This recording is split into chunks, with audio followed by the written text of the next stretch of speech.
Test, Optimize, Scale. The day is here. We have Steve Morales on the show, VP of NYDJ, going to tell us everything about what he's currently doing. The company itself does over 100 million in revenue a year. So going to give us the full details on customer acquisition, the funnel, all of that. But Steve is someone who's been in my professional circles, friend of mine, for the better part of 10 years now. So a lot of history, a lot of fun things to talk about. He's someone I respect and call regularly for different marketing ideas. He is an honor to have on the show. So again, we've been trying to get him, we've been scheduling it, and now is the time. Steve, welcome on Test, Optimize, Scale. Cool, Jason, thanks for having me again. Appreciate it. And, I know we've been trying to schedule this, so I'm glad we were able to finally get it on the books and make it happen.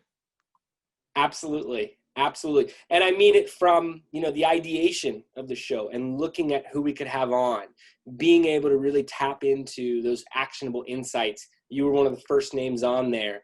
So again, a privilege for us here on the production side for those reasons. And, want to kind of hop into it. You're an LA native, LA resident. Could you tell us a bit about yourself? Can you get the audience a bit of a glimpse into your history? Sure, definitely. So born and raised here in LA. Don't plan on leaving until I think I'm leaving for good. When I'm have enough to secure that private island, I guess. But born and raised here in LA. Started my career in the music business. So worked at Warner Brothers Records for about 4 years. Started as an intern, worked my way up. And I've always kind of, focused on, digital marketing and social media before social media was a thing. So going back to the MySpace days, I was running MySpace pages for all of our bands. And then bounced around the music industry, worked at a management company, worked at an e-commerce company where we had started off with 15 web stores and ended up growing it to over 125 stores. They sold that company to a large music promoter, and then went to go work for the Bob Marley estate for a little while. Again, was really early on, Instagram back in the day. So started the Bob Marley Instagram account, started the Ziggy Marley Instagram account, and then kind of got burnt out on the music industry, I would say, and started working with startups. Was part of the launch team over at Trendy Butler, and then did my own thing and started my own agency. And now recently been going back to working with brands. So worked over at a women's contemporary brand called N Philanthropy, and then now I'm VP of marketing here at NYDJ. Love it. And want to ask, a few questions about that. It was a different time when you were in the music industry, different era. And it sounds like sure. You were able to really see those changes. First at Warner Brothers, then moving to merch, which became a major revenue stream for different brands. Then at Bob Marley. So really on the license, brand, build an audience, find different ways to monetize it, type of level. What were some of the changes you saw? What were some of the indicators that, okay, the market's changing, the product's changing? How what were the major drivers for you to shift from music, which again, I remember being in college, high school, saying like, oh yeah, the music industry, that's where you want to be, the dream for many people. And I know it was tough for the whole transition for some people I know who were at different record labels. From the marketing side, what were some indicators to you that the products had to change, your focus had to change? What were some of the stories from back then? Yeah, it was really interesting. I remember sitting there, and I always had friends in the merchandise department at Warner Brothers Records, and they kind of saw what I was doing with MySpace because they really let me do whatever I wanted with our MySpace pages, which is interesting because they were like, normally that would go under the digital marketing or new media department. I was more in the grassroots marketing department, but they were like, well, we've got like great stuff going on with AOL and Yahoo, so like do whatever you want with your little like MySpace thing. Like, okay, cool. So I had all like the custom cursors, and one thing that stood out was I had my friends in the merchandise department. They had these e-commerce stores for our bands, And they were like, well, how do we get more people to the store? And they would buy their URLs. And I remember one time I put I encoded a banner onto the MySpace page for one of our artists. And they sent off their report and they're like, oh, we had like a 10,000% increase in our online store. Like, what did you do? And I was like, oh, I just put the banner on the page and I think I might have sent out like a bulletin or something like that. So it's interesting just to see the power of, impressions, and it kind of goes to just, seeing everything change from, commercials and the change in radio, and, seeing, how the music industry has changed and evolved with how they utilize TikTok, now. Like, it's all about trying to adapt to where people are. And that was something that was very interesting for me to learn early on, is just the power of social media and the power of, leveraging technology and being on the cusp of those kind of things. So, similar to when, I moved over to GoMerch, where we're doing all these web stores. We were not only, I think why we were able to grow and why people kept, coming to us was because we weren't just providing a platform and technology. Like, we had a custom backend. This was back in the days of, people still using Big Cartel a lot. So this is pre-Shopify. And, we had a custom platform that one of my best friends built and managed, who I later went to go work for at Trendy Butler. But it was the marketing element that we were able to help them with. And back then it was how to leverage their Facebook page, how to build them out a Facebook shop tab that would link to our site, and how to help them, understand when to send out emails. So it's always been, accompanying marketing and technology to help people and drive things forward. And, when I was at the Bob Marley estate, I pretty much saw Facebook become pay to play, right in front of my eyes. So it was something where, I was trying to, when I got there, we took over from a larger agency that was managing those profiles for them. And, it was all about kind of tricking the algorithm. So it was like, well, everything's weighted. So it's about time, it's about, weight of content. So not using outbound links and using more photos. And I had to balance what we're posting, appease some of the licensees to get that engagement, higher. So I was able to grow the page from, 40-ish million to, probably about 75 million before I left there. But also get the engagement, or the talking about was engagement back in the day. So get the talking about to over 1 million, which was, kind of unheard of. But then just saw it dwindle and everything become pay to play. So it's interesting, just continuing to take that through, just understanding the balance of technology, and then where eventually it comes down to, organic versus paid, to still get those impressions. That's massive.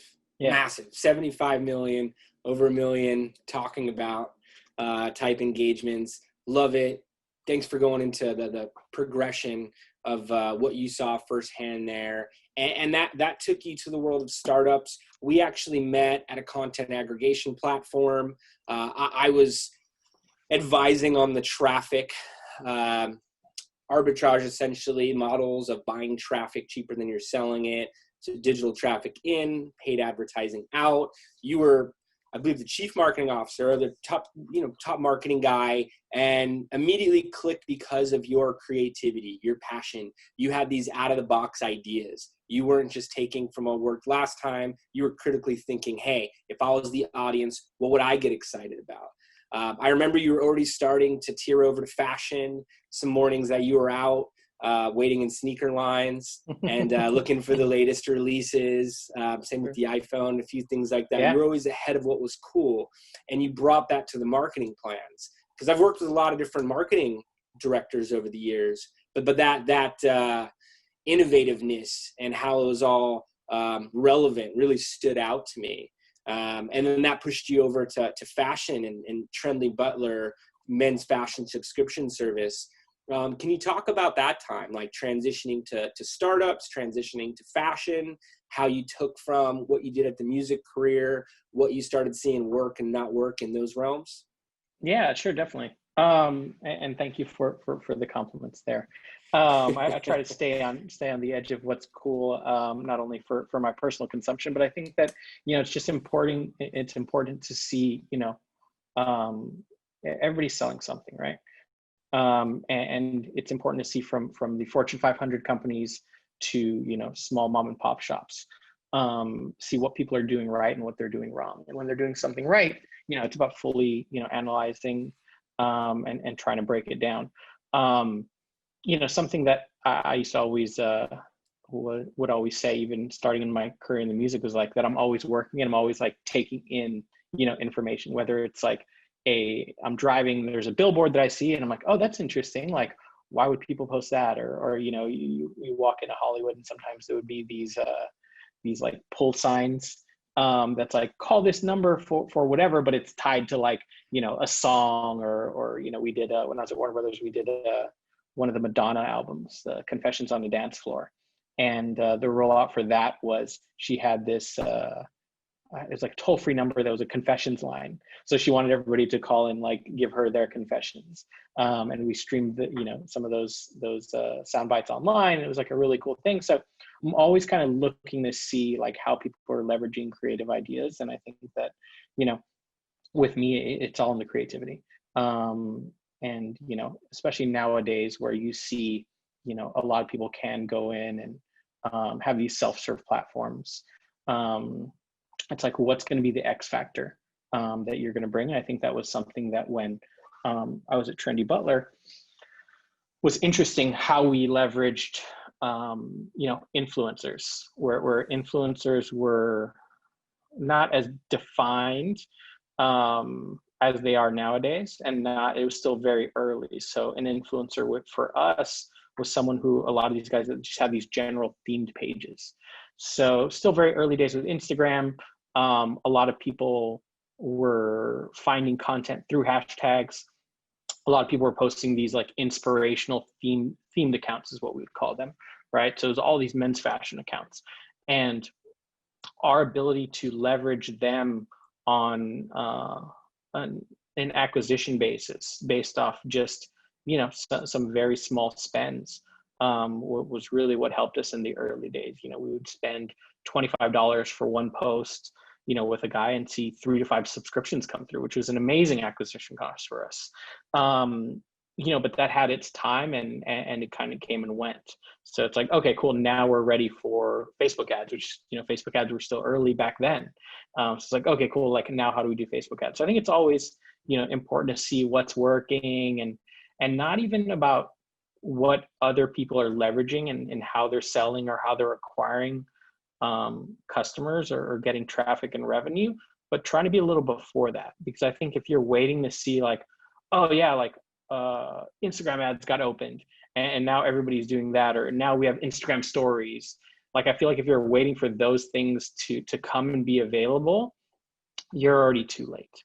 So it's interesting. And now, I know a lot of people are asking like, oh, what's our ad strategy going to be for TikTok? And, I hear rumblings on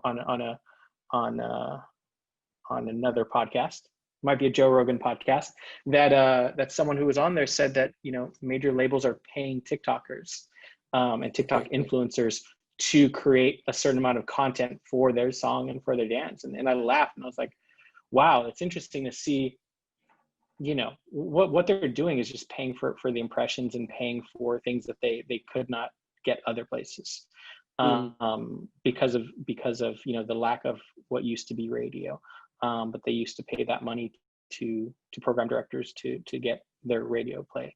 So it's just interesting to look at where the eyeballs and impressions are. There's always an associated cost. True organic does not really exist. and that'll be the soundbite. Yeah, that's the hot take, right? No, it's interesting, Yeah. My brother was talking to me about, we were going through some like new music on Spotify, and every time I would tell him, I was like, oh, this song's really good, or I heard this on Rap Caviar or something, and he's like, oh, that's a TikTok song. I'm like, it's not a TikTok song. What do you mean it's a TikTok song? Like, it's not. No, it's an artist released a single 2 weeks ago. This is their most recent release. And he's like, no, it's a TikTok song because there's a dance associated with it. Right. But, breaking that down, what he was saying was like, it became popular because of TikTok. So now automatically it's like its success is tied to a dance, a video, a challenge, whatever it is on TikTok. And it's so scary to me. But then fast forward 6, 8, 10 weeks later, I now hear this, recording artists say like, oh yeah, it's because the labels are putting the money and paying these guys. And I'm just like, of course it is. Like, reiterating, there is no true organic. So it's interesting to see just how people are leveraging it and what people are doing to kind of, stay on board and try to stay ahead. And as a marketer, I love it. As a fan, completely. I feel like, okay, they're taking me down a rabbit hole. This is, a manufactured experience. But as a marketer, that's just good use of influencer marketing. And like you said, if you wait till you're told this is the way it's done, it's already too late. I remember those days early on at Trendy Butler, which is a men's fashion subscription service. I think it's about $60, $65 per month subscription. So when you're saying, hey, I'm paying $25, and that day I'm seeing almost $200 in return for the first month of a subscription service, which those of you who know about attrition models, I mean, less than 10% of those people are going to cancel by the second month. If you look at industry averages, probably have a lifetime value somewhere between 6 and 12 months. So to be able to get a 3x, 8x type return on each days of advertising spend, and that's just month one, and everything after that's gravy, is massive. And to be able to talk about TikTok, that's funny. When I hear a song that I don't recognize, it sounds new, hip, and the younger guys are singing it. I'm thinking, okay, this is a TikTok. I'm like, this is some type of TikTok craze that's going off. We're doing some advertising on there. Would love to hear more of your thoughts towards it, especially as we get into later parts of your career here. And philanthropy, major women's fashion line, getting in to NYDJ. Can you talk about how that transitioned, how it went from, men's ahead of the curve type fashion products, low-cost influencers going into Facebook ads, and then moving into different types of categories within the vertical? Obviously, a lot of pros to that. Any cons that you had to transition into? What was that experience like? Yeah, it was interesting, making the jump, and luckily it was gradual for me, from the agency side to an in-house position.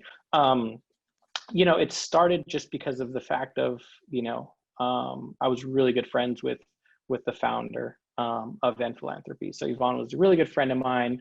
I'd known her since they started the brand, loved everything that it was about. For those that don't know, contemporary women's line,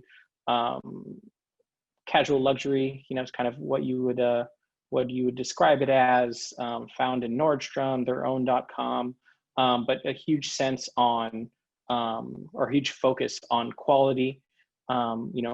Most of it's made here in LA, very much like an LA brand, but style and comfort.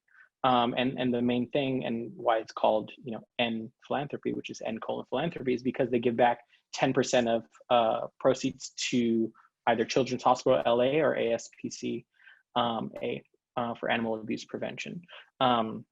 So it's something that, I respected the brand. Yvonne was a friend, and, she was working with a larger marketing agency, and, fees were starting to get a little high. And she's like, well, I just need kind of someone to help me understand what they're doing and help out with the calls. So it was just very, organic. I would always kind of give her advice over the years. I think a friend of mine and I built their first website, which is a very straightforward informational website, because, they didn't plan on going direct to consumer. They were really focused on some big retailers on side of the company. So, it just was very natural, and, I'd give her advice, and, taking all my experience and kind of understanding everything that had been going on, and then getting into fashion, it was just like a natural progression where, I was helping her out and had this other agency, and she's like, I think it makes sense to do it in-house. Like, why don't you come on board, build out a team, and then, if you see the need, hire, an agency again. So that's what we did, and it worked well. And then from there, saw kind of how they were continuing to build out the company, and then was getting an itch to get back to the agency life. So I'd kind of made a plan to exit, and then as I was getting things ready for 2020, a friend of mine that I'd worked with told me that he was now being the CEO of NYDJ, and I'd never heard of the company before. NYDJ used to be called Not Your Daughter's Jeans. It's been around for 15, 20 years now. Very strong brand presence. It's the #1 women's denim line in Nordstrom, and has a great brand equity for their core consumer. It's a little older of a demographic than I had been normally marketing to. So speaking to the marketing aspect, I was a little unsure of what they had going on, but took the first month, did an analysis with him, helped him kind of see who he had working there, and I was like, wow, there's huge potential here. But it was huge potential by bringing in kind of like what I do. So understanding what brands who might be a little more like hip, a little more fast fashion, a little more tech savvy are doing, where this company was much more your traditional Levi's type of model, big hierarchy, a lot of people working, and it was very expensive as well. So one of the reasons why he also wanted me to come on board, and now I'm overseeing all of marketing, e-com, and creative, which has been something he's been expanding upon kind of every quarter. But it was because of what I can bring from we are moving from Salesforce to Shopify. We're bringing in all the partners that I love working with and that have are really on the cusp. So we had a SMS program that we do with like my friends over at Attentive. We went from Salesforce Marketing Cloud to Klaviyo. We're kind of bringing in, we have Yotpo that we're launching. So bringing in all my, tried and true, the usual suspects, as I like to call them. But it's just this like Shopify approved, Shopify friendly, very nimble and lower cost to maintain than everything that Salesforce brings. Amazing. Love the whole progression into it. SMS, not something we've talked about on the show much. Klaviyo, content, marketing, tools, marketing automation, email drips, social media, blog, video type distribution, heavier pieces of content. How did you dial down on that? Were there other things you tested first and found those to be beneficial in very clear ways in comparison to those past ones? Or have those just always been on your tool belt? It's something that, I've always, taken back, to my history. I always try to be on like the cutting edge of what's there and be aware of what's going on. And I've kind of followed with Shopify with what they've been doing and see who their preferred partners are. So it's something where, I had, some experience with the SMS in other industries, but it was important for me to find, the right partner and kind of really break down what they were, what they were offering, how they were built. With Attentive, it's important to me that they are, backed by Sequoia, and they know like what they do, and they know what they do well. Whereas like it's interesting to see in the space, there is kind of this race to SMS where other partners like Klaviyo, like Yotpo are getting into SMS. I think Yotpo acquired SMS Bump. Klaviyo is launching theirs. One of our other partners, BounceX, is launching their SMS offerings. So it's interesting to kind of see, but the way I look at it is, number one, I'm loyal to who does good work for me. And if they're evolving and progressing, I want to continue to give them the opportunity to earn our business. So that's important to me, but then also just like understanding, what the rest of the, environment is. And Yeah. if there is this race, like, why are people getting into it? So you obviously see the value there from just like how you're developing your entire marketing mix. But then just, trying to, give people the opportunity to continue to run your business, but also just seeing what other people are doing differently. And how are you using SMS? How are you using marketing automation? You're one of the people who's really turned me on to it, where I looked at it years back as more of a spam. And again, I know it's highly effective now. And you Yeah. taught me, you're like, no, like picture your phone, picture the top 3 to 5 brands that you follow, very custom messaging. What do you want to hear from them on a weekly basis? There's a way to do it right. And then you're on a texting basis with them. Yep. You think about, I've had friends work in venture capital and work with startups, and they're like, hey, as a startup founder, once an investor is texting you, it's a whole nother type of connection versus Yeah. email versus call versus scheduled meetings. So like how does a fashion brand use SMS, and this could go into marketing automation as well too, in a way that is welcomed by your target audience? Yeah, I mean, I think you have to really understand your audience and understand, what it is with SMS, and then rely on your partners for good and honest feedback. I mean, this is another, reason why, when we decided to make the move to Shopify Plus from Salesforce, it's important to hear what other things they bring to us for all the other clients that they serve, both people we would consider competitors, or other brands we consider, more share of closet rather than share of wallet. So with Attentive, it's been really important for me to understand, and for them to bring me the data. Like, they give us a ton of reporting, ton of data for, what other people are doing in our industry and out of our industry. So they've always said, hey, we suggest you limit it to 2 to 3, texts per week. And they gave me all the reasoning behind it. And then we tested it out with our customer, who is, a slightly older consumer.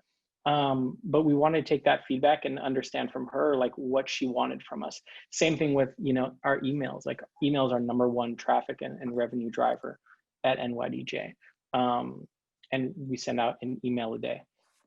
So it's interesting to look at, the stats and kind of see what is working, but understand the difference between that and SMS, because, as you see the progression of website traffic from a device standpoint, from desktop to mobile, you then kind of see a progression from marketing messaging from email to SMS. But it's a fine line, because it's something that, first of all, is regulated differently, Sure. which is another reason why I'm a big fan of Attentive, is like, they cleared that stuff straight away. They gave me examples of, Fortune 500 companies that had class action lawsuits against them because they mishandled their SMS program. So, it's interesting to understand the legality involved, but also just, treating it with the right care and respect. And the other thing too with SMS is it's a much quicker communication back and forth. So they can text us back if they have a question or if they're looking for something. So we have our customer service team tied into our SMS responses. So it's just about the open communication and understanding, like, what she wants to see, how she wants to see it, and how often she wants to see it. Love it. I love the process around it.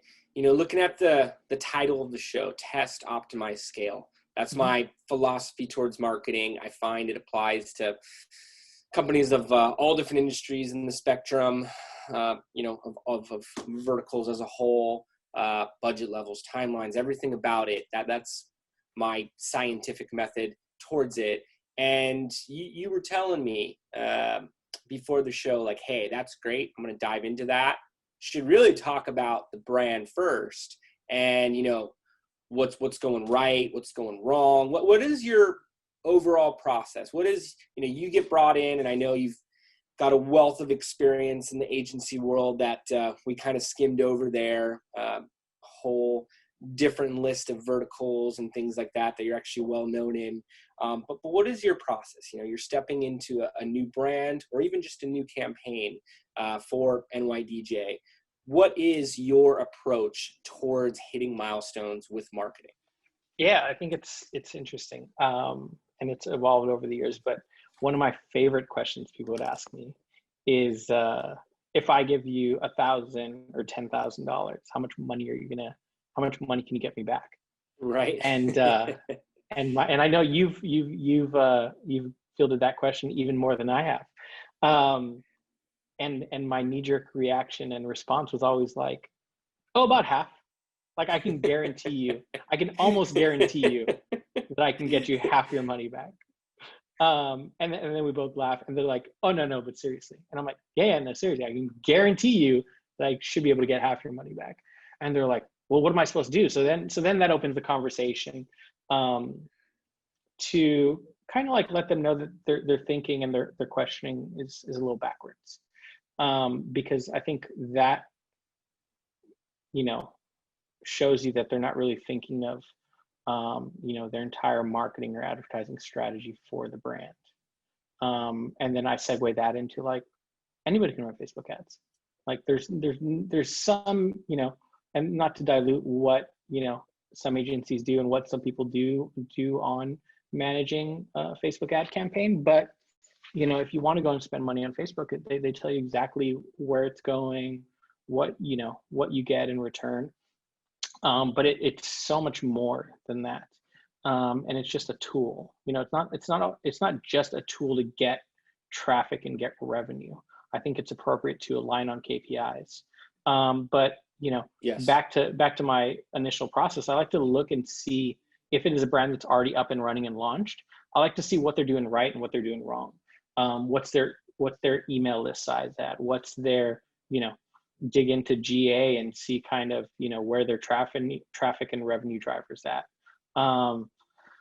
And, understand how to balance the organic, even though I said it doesn't exist, but understand how to balance the organic versus the paid, in those regards. And giving them the layout that it is an investment, and they have to think about, things like average order value and, lifetime value of customer, which you touched on with Trendy Butler.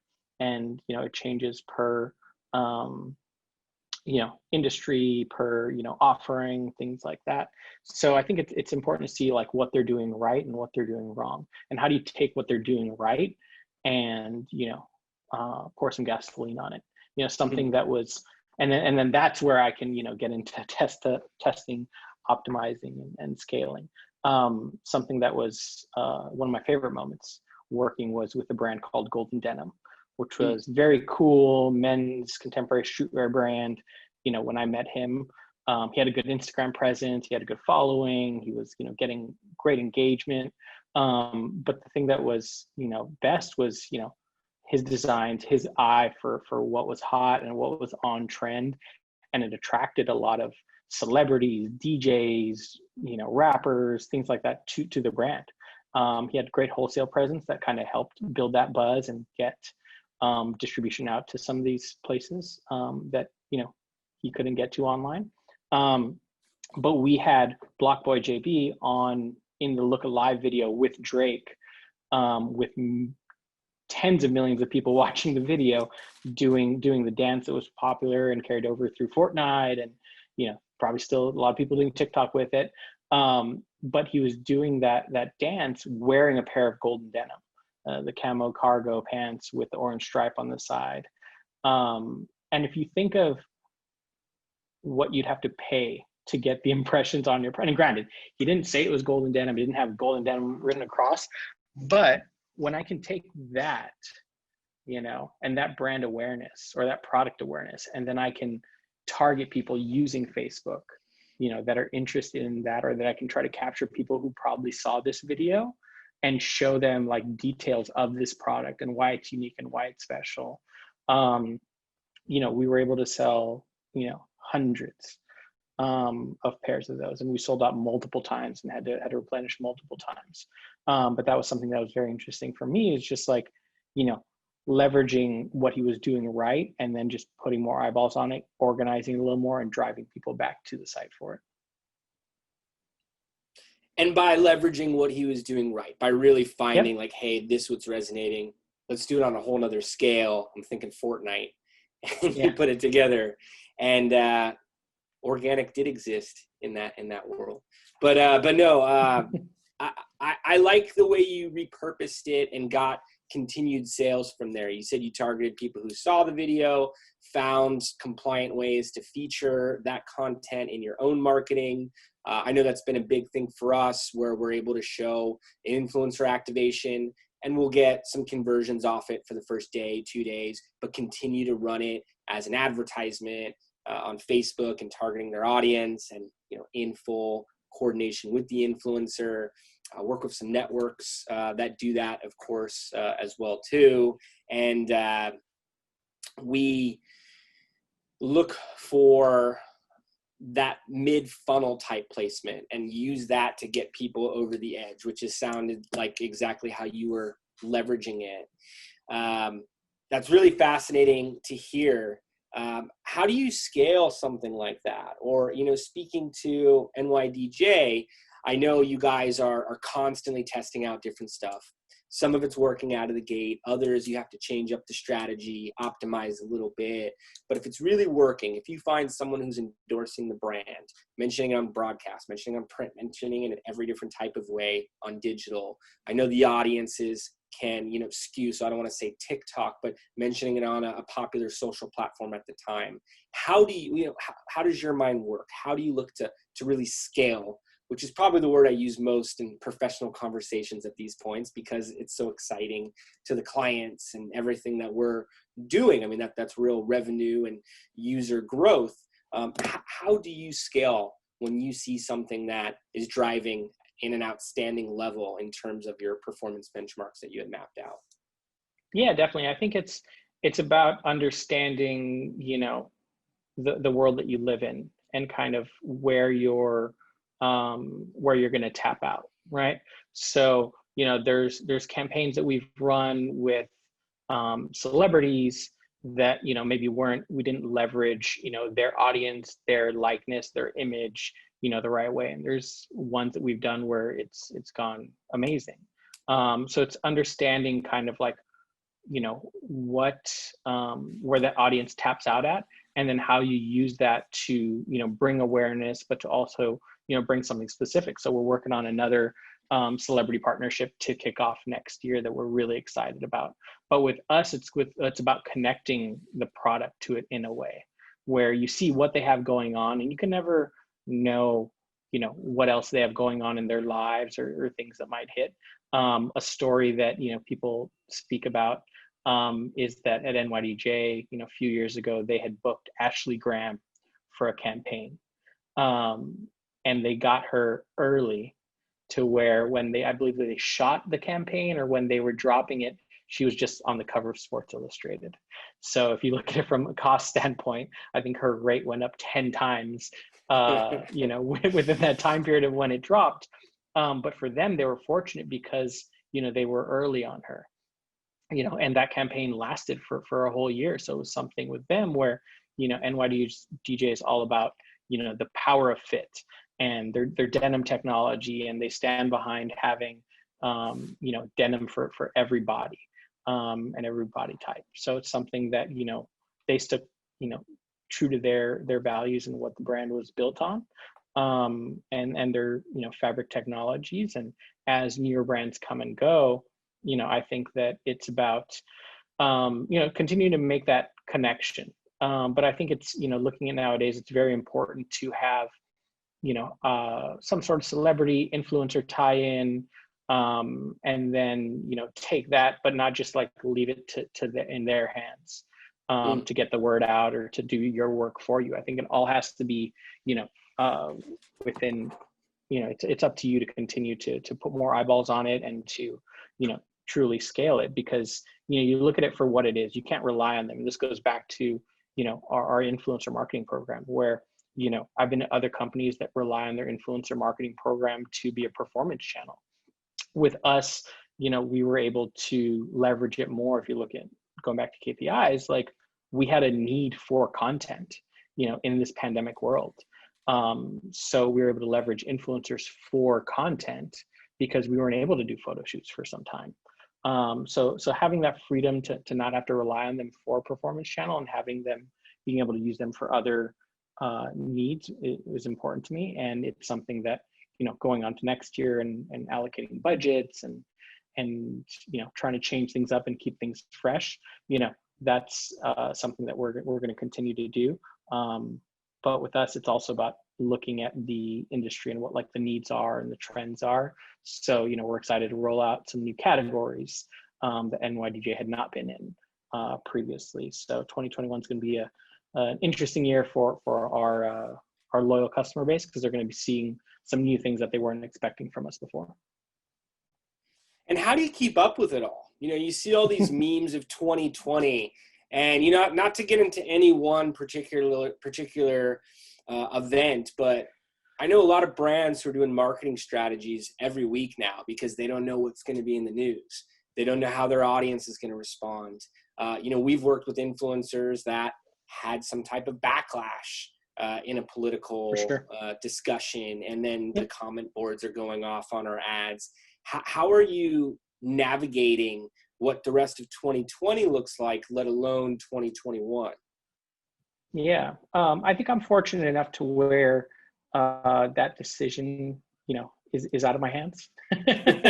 so I leave it to. It's tough. I leave it to our CEO and his group of people to make those kind of decisions. But I think that you have to have that that direction from leadership. Is what is our stance on what is going on? And it's about everyone being aware of what's going on, and then people understanding, where your brand positioning is.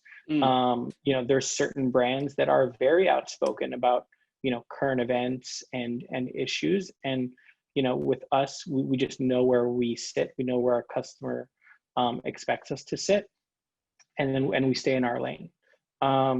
So I think it's just about, having an honest conversation, internally, and speaking about what is the correct position for the brand and what the leadership, decides to do with that. And then just sticking to it, and, be good at what you do and stick to what you do best.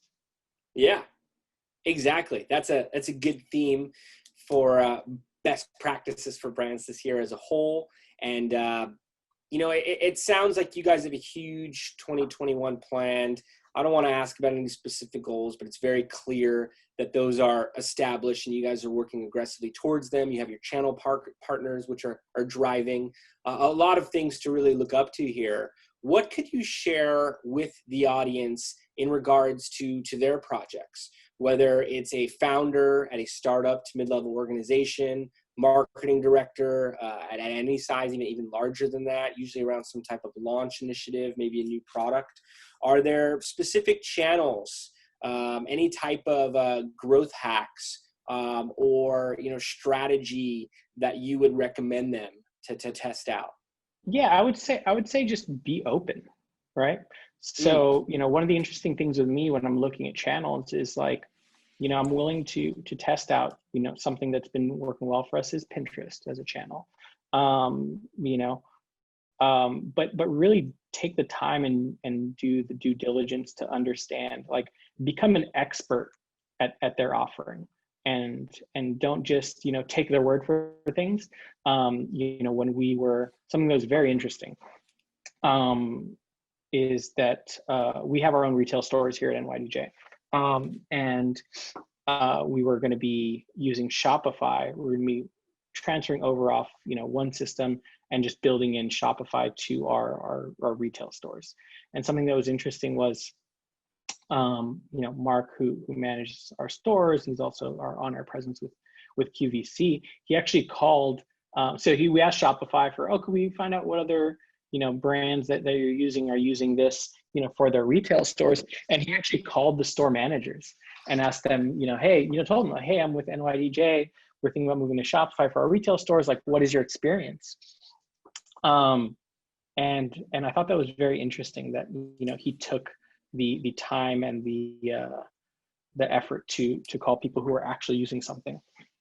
And outside of reading reviews and testimonials that the people pitching you are including in their decks or giving you, take the time to go beyond that. And like I said, become an expert at what they're offering, and be open. Like for me, a place that I've grown in my knowledge base the last few years is the affiliate channel for us. So we have a great relationship with Pepper Jam. We have a great program that we use their, elite services, and we go direct with them. Whereas, at other brands, we've gone through like a middleman agency, and then when I was breaking down the fees one time, I'm like, hold on, we're paying this, like, you guys offer this directly? Like, and they're like, yeah, it's like our elite service. I'm like, we're paying this much, if not more, to have an agency do it for us and manage through the platform. But again, always weighing the positives and negatives, and just being, sometimes it doesn't make sense to go direct because they're going to be pitching you on what's best for their company. So with us, like it made sense for us to not only use elite services, but move to a flat fee model, because if they're giving us suggestions to go with a particular affiliate, and their program has an onboarding fee, they're now making a percentage on the onboarding fee if we pay it through Pepper Jam, bonus through Pepper Jam. So in order to cut that out, and to be truly authentic, not to say that they weren't giving us the best suggestion, for our business, but it was important to me to kind of end that commission-based structure with them, because I wanted to make sure that I was getting things, straight. So I think it's really just digging in. Like I said, be an expert at what they're doing, see what their competitors are doing, understand the entire landscape for something that you're going to put money into, because, every dollar is precious. And, I'm sure the CEOs and CFOs out there, or the founders, understand that. But, I think it's really like taking that into account. And like I said, being open, trying to be early on technology. I think that webinars, conferences, podcasts are really good about getting the information out there. And, hopefully, soon, probably 2021, but I'm looking forward to getting back to conferences. I love going to conferences and kind of hearing, people speak, but also like finding those new, companies, software, technologies, whatever it is, to try to be early on and seeing how you can implement them into your marketing mix. A lot to digest there. Awesome stuff. So really getting firsthand on the product, talking to your customers, even if it's B2B, and you're trying to check to see how they're doing on the B2C side of things, understand it firsthand, as that can shape your internal and external marketing discussions. Looking at the platforms, figuring out the best way to work with them, optimizing through it, looking at agency versus platform direct and whatnot, exploring channels. Affiliate's a tough one to crack. I'm glad you brought up Pepper Jam. It is tough. And yeah, I feel like there's a lot of how do you say, like, they get a bad rep sometimes. Certainly. And I think that, a lot of people feel like they're, con artists. Like, I've heard that a lot of times, like, oh, affiliates are just con artists. Or I think they have specific affiliates in mind that they think that all affiliates are like. But, the great thing is like they have very, specific, reporting in place, and everything is very transparent if, you take the time to dig into it. So I think you can manage your program how you want. And I think it's just about putting the time and care into it. That's why I said, become an expert at it. Like, it was very interesting to me to understand, even looking at like prior experience with other brands that I was on. I'm just like, oh, this is the way to do. Oh, so you can, like, every single affiliate partner you have, you can put them on a different payout based off like how you feel. You can give some preferred partner status. Like, there's so much to do there that I think a lot of people don't know about. So I think it's just about taking the time and making it work for you. Oh yeah. I see it misused, conceptualized by startups as, hey, we're only going to pay for performance. And you really need to have a large enough audience, a consistent enough conversion history. But if you identify the right partners, if you're being intricate on how you're managing each of those, like you were just mentioning, and optimizing towards the top drivers and incentivizing accordingly, I know it can be huge, and particularly in a few verticals that are emerging. A CBD is one I hear more and more about, where the affiliates are just crushing. And so when I envision what you had to go through to get all of that dialed for your brand, that's what's in the background for me. Love how you brought up conferences as well too. For me, conferences is all about what you're doing while you're actually there. You know, it's really easy to feel busy. It's another thing to walk away with no real value, minus having some good times and a few people sent you an email.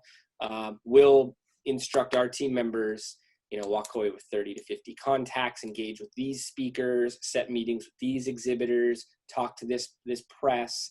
Do you go in with a full game plan in terms of what you want to walk away with? I know you're very popular in the conference circuit. I've actually been to some fashion conferences with you back in the day and seen you directly in action in LA here. So just figured I'd ask if you have a routine that's continues to deliver for you there.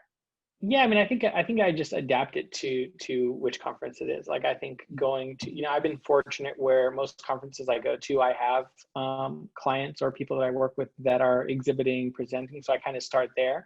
And, fortunately for me, I've been in the position where, like, I don't need to go there to get a certain amount of leads out of it.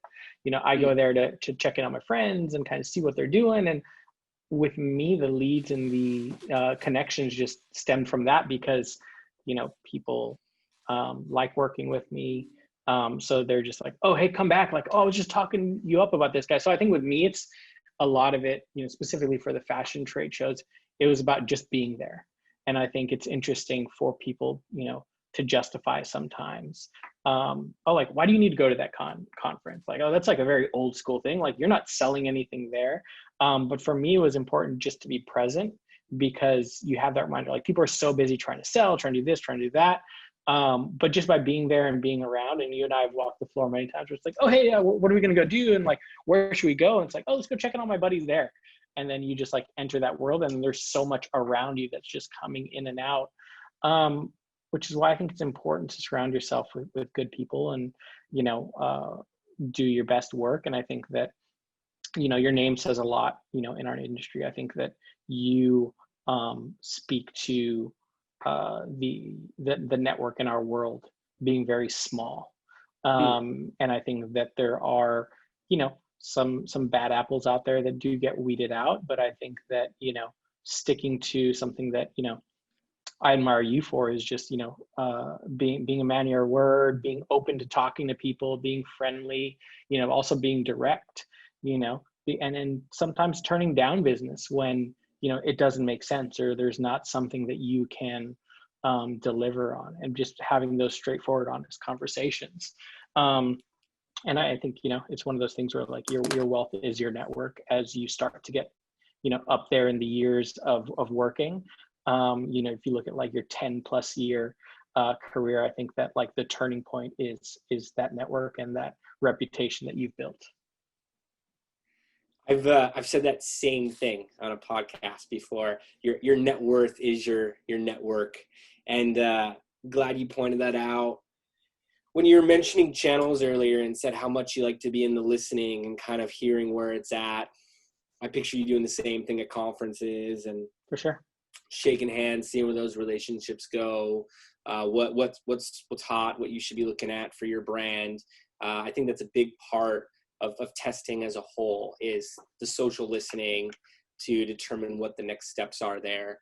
And you're giving us a lot of great info here. If there's one thing that you want to leave the audience with, one thing to have them share with their teams after listening to this, what would that be? I think it's just reinforcing the statement of, like, take the time, put in the effort, do your homework,